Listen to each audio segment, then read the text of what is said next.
up there, SEO pros? I'm Chase Reiner, and I help teach online marketers and SEOs like yourself how to get more rankings and conversions online.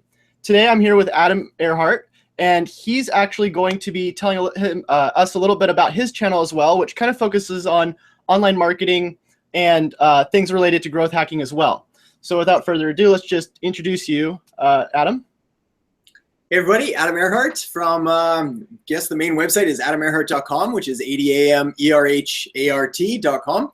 And yeah, also on the YouTube channel is Adam Erhart Video. But if you just type in Adam ERHART, you'll find my stuff there. And yeah, like Chase was saying, basically mostly digital marketing concepts, some marketing foundational strategy stuff, but all things marketing really. Cool. So we were actually just having a little discussion.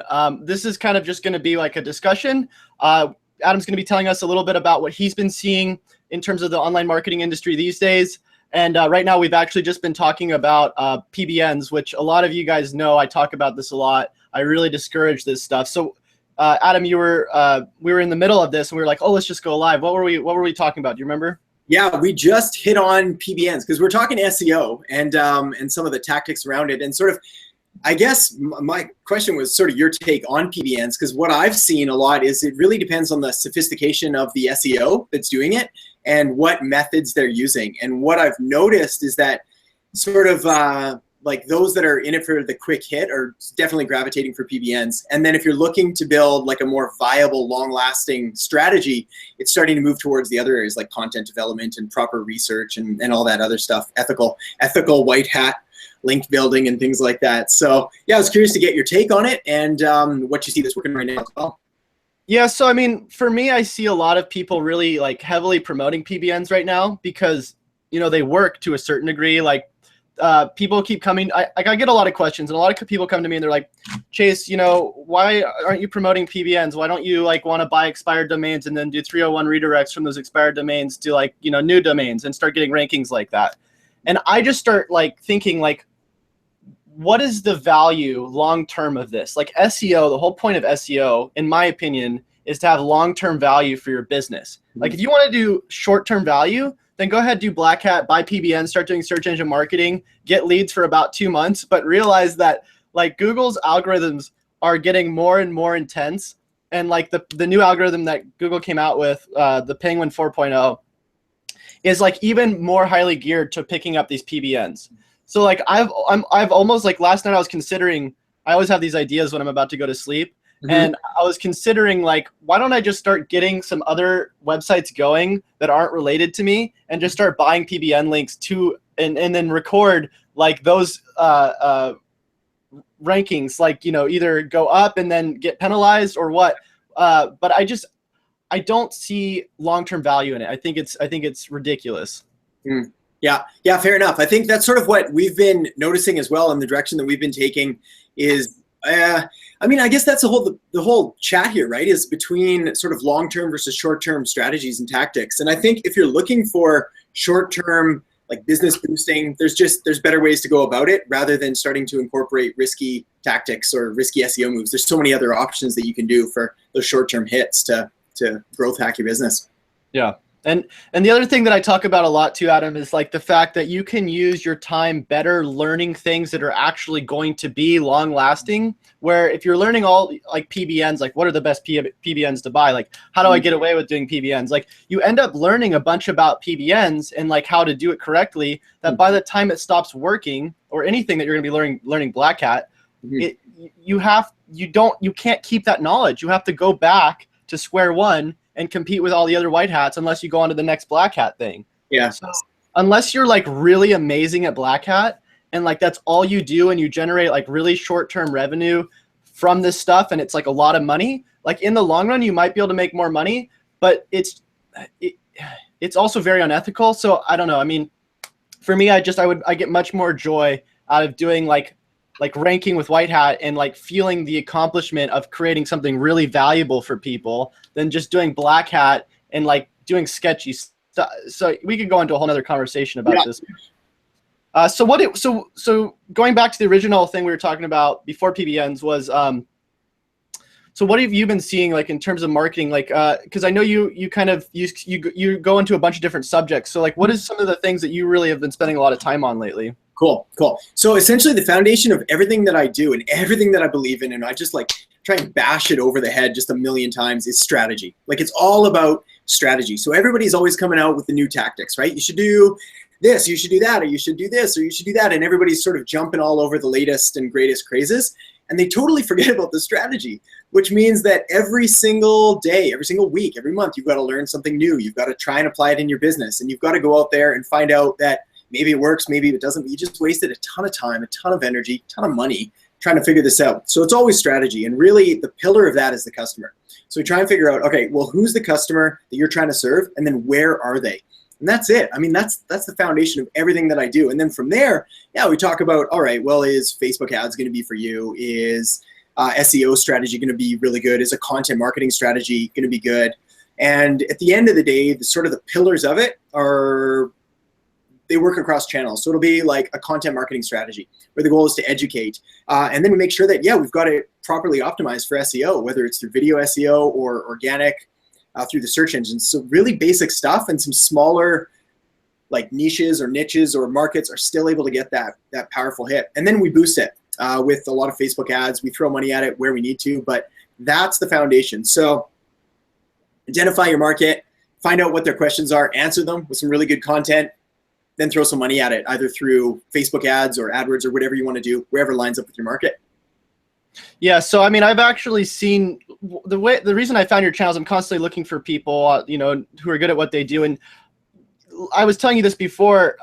You obviously do very good video production. You know that your audience is the type of audience that likes the quick, you know, easy stuff that you know, you can basically present to them in a very bite-sized way, at least from what I saw. Yeah. And so my question is, one, how much time do you spend doing video production? Yeah. And two, what do you do in order to identify these audiences to know that they need that kind of stuff? Because I'm sure you do that with other sources as well, whether it be through Facebook or whatever else you're doing. Yeah. Awesome question. No one's asked me that before, so that's good. The first thing is the video production and how much time I spend. Way too much time, like stupid amounts of time, but it's gotten so much better. So what happened is, when I first started, like, I was really slow to get into it because I was scared of not so much being on camera, but scared of the amount of work I knew it was going to take. Because like, if I look back, say 5 years ago at my blog, 5 years ago, it's so bad. Like, it's just so bad. And I was reading through this stuff. I was like, I don't even know who wrote this garbage. And but it takes time, right? Like, you've got to go out there and you got to put that garbage out, and then it gets better over time. So I appreciate the compliments on the video quality, but that's definitely been a learning curve. So I've got a team now, and not a huge team, but I've got a video editor and graphic designer and people that help me put it together. So now my process is all about sort of content syndication. So what I do is I'll write, because I'm a better writer than I am just speaking off the cuff. So I'll write out like a blog post, and then I'll turn that into a podcast and use it as the notes there. Then I'll turn that into the video. And then by the time I've hit that point, the video, like, forgetting all the work that goes into creating it, the video itself takes place, like, I can film it in like 20 minutes, 30 minutes. Then I send it to the audio and the video guy, and they do all their stuff, send it back. And so that whole process is not ridiculous anymore now that I've got it kind of streamlined. But before, when I was doing it all myself, each, say, like 5-minute video was like 4 hours of work or something just dumb. So that was crazy. But now, like, a 4-minute video is like an hour of work or whatever, because I've got the pieces in place. And yeah, as far as figuring out what people want, a lot of that is really basic, just from being in the trenches with your customers. So it's from having conversations with customers and clients. And I think as I shift more towards like an info product role and sort of online education, I still try and stay dirty, like, and stay active by doing consulting and client work and all that, because that's where you get to figure out, all right, what do people want to know? What are the questions they have? And that's where I get a ton of content. And then, of course, and you're going to know this better than anyone, is keyword research. So I'll take in like their questions, and it might be like just the world's worst keyword ever. So I'll try and figure out, all right, well, how can I make this more applicable? And then, yeah, just go after long tail and just take it slow. I've tried to look at content creation as like a 5-year game, which is about what we're up to now. So it kind of hockey sticks as you build up that digital asset. But to start, I mean, like for anyone that's looking to do it, I think you've really got to take that long approach, is that know that it's going to take some time. So make sure you're doing something that you love and you're passionate about, because otherwise it's going to suck. Like, because there's going to be days where you don't want to make a video or write a blog post or do a podcast or anything like that. And you got to remember that you're trying to build up a brand and a business. So I think that answers the question. Yeah, no, definitely. That's great. And I think to bounce off of that, like, so a lot of the people that come to my channel, I'm sure also come to your channel, are people who are looking to learn a little bit more about like what works, how can they get more customers, how can they further like, you know, optimize their stuff, or maybe start experimenting with other types of marketing to start making money. What kind of advice would you start giving to these types of people? Like, would you say that they should start heavily advertising with Facebook? Like, what do you see working for you like really well? Cool. So for me, I mean, Facebook ads are like my greatest discovery. They're phenomenal, right? Like the day I figured out Facebook ads was the day everything changed. And it sounds super cliche, and everybody says that, but like I've really devoted a large portion of my time to Facebook ads. So I've got like a Facebook ads mentor and coach and partner and team. Like, I mean, it's all consuming, all encompassing, but that's phenomenal. And if you're not in a competitive business, Facebook ads are like, you just do whatever you want and you're going to get ROI from it. So for sure. I mean, $5 a day, every business should be able to put $5 a day towards Facebook ads. And if they can't, then you need to be in a new business or find one that gives you the budget. But so what would be like, what would be an example of like one of your most profitable Facebook ads? Like, were you running like a cross promotion to another social media platform? Were you promoting a product? What was it, like a video? Yeah, so we've ran a bunch where it's not uncommon to get like 3-digit, 4-digit ROIs from them. Like that you can get huge results. The key is in the targeting and how you're doing it, and then making sure that your message is in alignment. And what everybody sort of gets confused on is the tactics of the Facebook ad. Like, should I run a mobile feed or should I run it to the desktop right-hand column? And that's important, but it's nowhere near as important as the strategy. And we keep coming back to that, but the strategy behind it. Well, what are you trying to do? Who are these people? What are their pains? But like, yeah, we've had success with running, depends. Is most of your viewers like online businesses, offline businesses? Most of the viewers are people who are in between the ages of like 25 to 45, mainly men, about 85% men, who are looking to either start their own businesses or implement some sort of marketing for somebody else. Cool. And would it be like mostly for offline or mostly online? There's a bit of a difference when we're running the Facebook ads, but mostly online. Mostly online. Okay, cool. So with the online thing, if we're going to be running the Facebook ads, one of the best things we can do is just send people to our site, get that initial traffic, and then we pixel them. That's huge. So we need to get like 1,000 visitors basically to our site one way or another so we can pixel them. And then we just let Facebook do the work. So we'll build those lookalike audiences. They tend to be right now our highest performing audiences. So even like once we set up all the initial targeting and we're sending people there, the lookalike audiences we build, they're crushing it. So occasionally we'll put in some layering, but that seems to work well. And then, yeah, we'll follow up with either like a lead magnet, so some form of exchange of value, or if it's low ticket, we'll send them right to an offer. If it's higher ticket, we'll send them to a webinar. Webinars are just killing it right now. They'll probably continue to crush it for the next year or two till it's totally saturated. But I think the barrier to entry for webinars still has a lot of people scared. So yeah. Are these like the automated webinars that everybody's doing right now? They can be. Live webinars work way better, like way better. Like just statistically and in my experience and with all my clients and all my colleagues, live webinars always convert better, but they're a pain because you got to give it live. So basically what's working, and I've actually been hearing a lot of this lately, is the lookalike audiences. I haven't actually experimented with them, but I've heard that they've been working, like they kill it, like you were saying. So basically the steps are, you create the lookalike audience after getting like 1,000 visitors to your website with a pixel. Then it starts retargeting these different people that through Facebook's algorithm, which it assumes are related to these people. And then you retarget them with some sort of video saying, hey guys, we have this webinar or whatever you want to do. And you get them to like some sort of Unbounce page or Insta page where they go ahead and put in their email and sign up for a webinar. And then what do you do from there?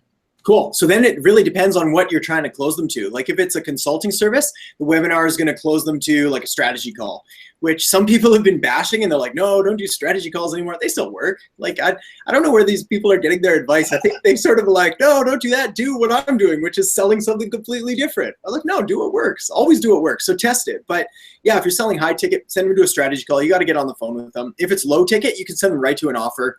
You don't even need a webinar if you're doing it like that. So the key really is just to sort of respect the relationship. Is like what people are doing and where they're failing badly with Facebook is they're putting out an ad and it's like a call to action buy ad. So they're like, you got to come here and buy my stuff because it's awesome. And everyone's like, cool, delete and ignore, and then your costs go up. Whereas if you're like, hey, here's some really good, valuable information that you can apply and you're going to get massive benefit from immediately.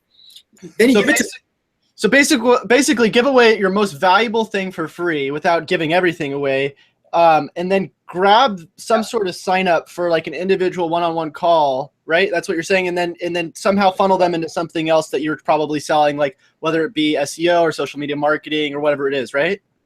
Yeah, it really depends. Like for the agency model, where I find the best results with Facebook ads is just putting out valuable content and then driving them eventually back to the site or to a squeeze page or something like that. For the info products, it's almost always sending them some content, then getting them to a lead magnet, which either sends them to like one of those PLF, like product launch formula sequences, Jeff Walker style, or to a webinar, because the PLF sequences take way too much work, or something like that. And so it really depends on the model, but regardless, the strategy is always the same. Send them to some valuable content and then retarget them and start to build out your offer that way. But always lead with value. Never take before you give, or you're just going to get burned. Your ad costs are going to go up and you're not going to be relevant. Right. Yeah. Nobody wants to just buy something straight off Facebook's newsfeed anymore because everybody's doing that, right? That's it. Yeah. Unless you're selling like a $1 item. Like if you've got like a $1 item, you can give that a shot, right? But It's crazy. You're still not going to recoup your ad costs. So right. Okay. So cool. And that something like that's been working pretty well for you, huh? Killer. Yeah. And pretty much across industries too. Like there's yet to be one where that sort of approach, I mean, obviously we've got to tailor it a little more and flesh it out more than like our 5-minute chat. But yeah, if you're using the value first, sort of lead it that way, build the lookalike audiences, find your targeting. Yeah, it works good. Here's a question. Do you think like Ty Lopez basically started this? Because it seems like to me, like there's a common theme going on right now where somebody has a camera and they're like snowboarding or they're on a boat or they're, I don't know, somewhere random. Yeah. They start talking about something, and then all of a sudden you go to their landing page, which is a webinar, and then you sign up for their program. Yeah. I mean, it seems like this is just something that everybody's doing right now. Like, do you see that? Do you think that's going to stop working sometime? I mean, everything sort of stops working eventually, but the tactic stops, not the strategy. And like anytime I see that, I buy their stuff just because I was like, I gotta figure out what this funnel is. So people funnel hack and then they quit at the end. I just keep going all the way through. So we got to figure out what's working here. And the reason that's working is actually really simple. And all it is authenticity.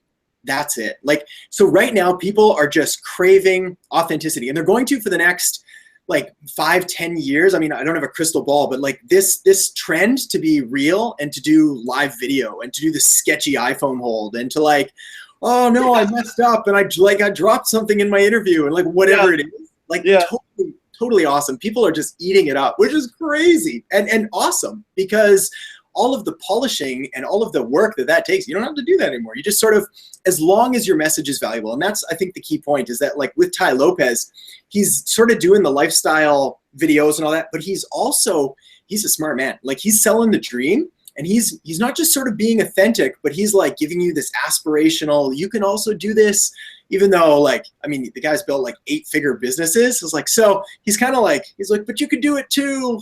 Yeah. Like, all right. I'll buy your stuff. Yeah.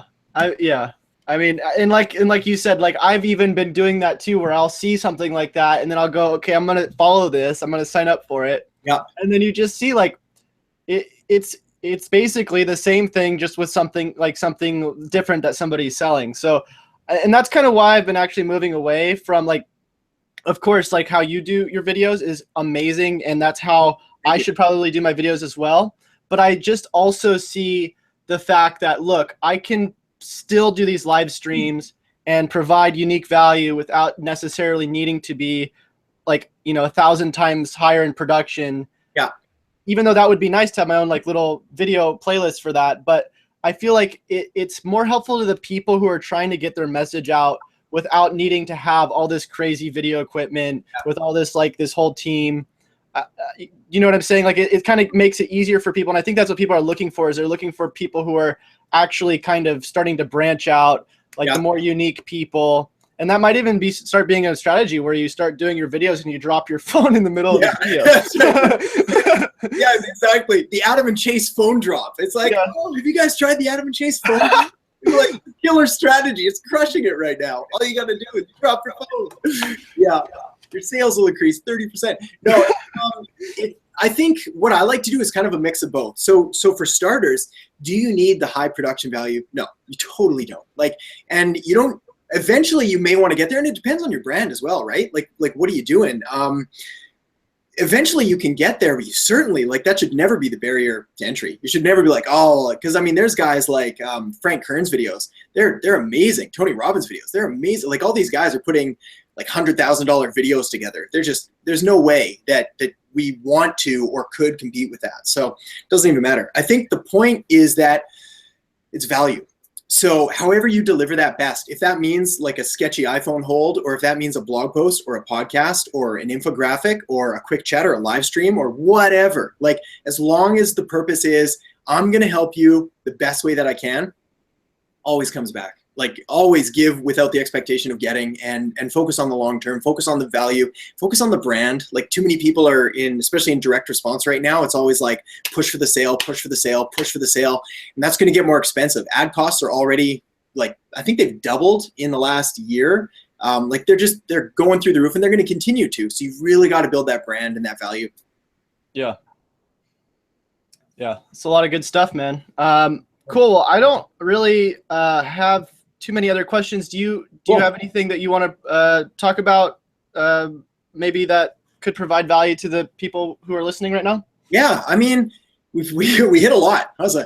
I tend to go way too fast. Just spit everything out. We'll record it. People can rewatch. But I think, again, to really hammer that home of really focus on the strategy and take a step back at times and really look at the big picture and say, all right, where am I going? Where are the people I serve? What are their problems and how can I solve them? And if you focus on that, it doesn't really matter the tactics. It's not going to be, entrepreneurs, right? We're famous for these shiny objects that come out. And if I look back at where my career really took off, it's when I finally stopped doing every single thing I could. I did everything. And I probably still do way too much. When I buy all those programs and then take half of them and be like, next. So that's it. It's focus on your customer, focus on providing value, focus on the strategy, and then make doing that the sort of the cornerstone of your business. And you really, I hate to say you can't lose, but you almost can't lose. Long term, you're gonna come out ahead.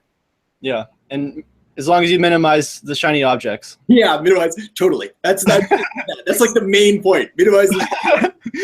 Yeah, I've got a quota now where I allow myself one shiny object a month. I'm allowed to go down a rabbit hole for a day and be let's check this out. And then all right, I gotta get back to work. It's crazy though. There's so much out there right now. It's just people are just cranking out the shiny objects. It's it's insane. It's Christmas time. Yeah, I think actually there's another really good point. People don't want more information. They want insight.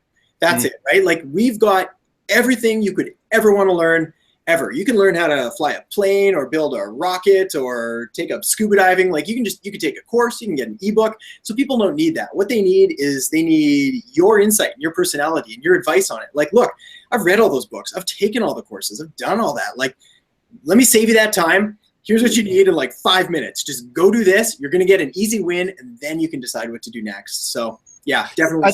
I think that's big too. The fact that maybe you don't think you have something to share, but the way you communicate, people might be able to better understand you. And the more you start communicating, the more you'll be able to understand your actual audiences, which is what you were saying. And then you can more hone into what you're actually good at. Yeah. So I think that's what's big is the people who are scared to start doing things, to start blogging, to start doing video, to start doing podcasting, whatever it is. like you're not going to know whether or not it's going to work out for you until you start trying to do it. Like for me, honestly, I didn't start getting an audience until I finally hit YouTube. And that was the last thing I wanted to do. I'm like, I'm going to do YouTube first. I mean, I'm going to do podcast, or I'm going to do blogging first. Yeah. And then I'm going to do podcasting. And then I wound up doing like 55 episodes on my podcast and like literally had barely any people. Yeah. And then finally I'm like, dude, I'm going to just do YouTube. I'm going to see what happens. I'm just going to dive into it. And then boom, that's when my audience hit, because that's the people. It's a visual audience for me. Yeah. So it's really about experimenting. And I think it's really important to do. I think that's, what you said is just awesome, right? Like it's, people want your unique take. Some people, right? Like not everyone, but that's cool. You don't want everyone. There's way too many people in this world. Like you're not going to serve them all. So people crave your stories and your insight, and you're going to get people that hopefully click with you.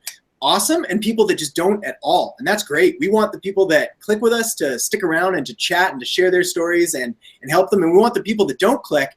Hey, we want to say thank you so much. Go check out these people. You might click with them better. There's a ton of other people out there for them. There really is someone for everyone that can provide value. And it doesn't matter what business or how boring you think your business is. It doesn't matter. There's someone out there that you can help and you can serve. And if you focus on those people, again, you can't lose. Like it's kind of a no-fail proposition. And I was actually just listening to a podcast called Art of Charm. It's a really great podcast. Yeah. You know about it? Okay.